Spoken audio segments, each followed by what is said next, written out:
Iran को France, Germany और बरतानिया की तरफ से वार्निंग के बाद इस्तंबुल में जौहरी मुज़ाकरात होने वाले हैं और मुज़ाकरात में नाकामी पर तेहरान पर दोबारा इंटरनेशनल सैंक्शंस लगा दी जाएंगी। जी हां, E3 मुमालिक ने कहा कि ईरान और अमेरिका के दरमियान जौहरी मुज़ाकरात दोबारा शुरू न हुए और ठोस नतायज पैदा करने में नाकाम रहे तो हम अगस्त के आखिर तक तेहरान पर अक़वाम मुत्तहिदा की तय पाबंदियां लगा देंगे।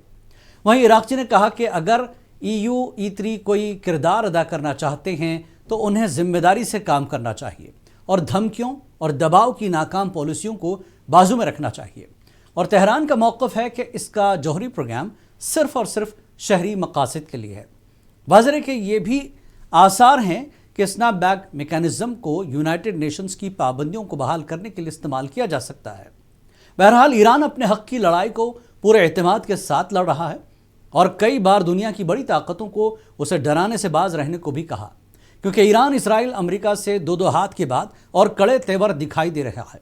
लेकिन यूरोप की तरफ से दोबारा पाबंदियां लगती हैं तो दुनिया खासकर मिडिल ईस्ट में क्या असरात होंगे वो आने वाला वक्त ही बताएगा।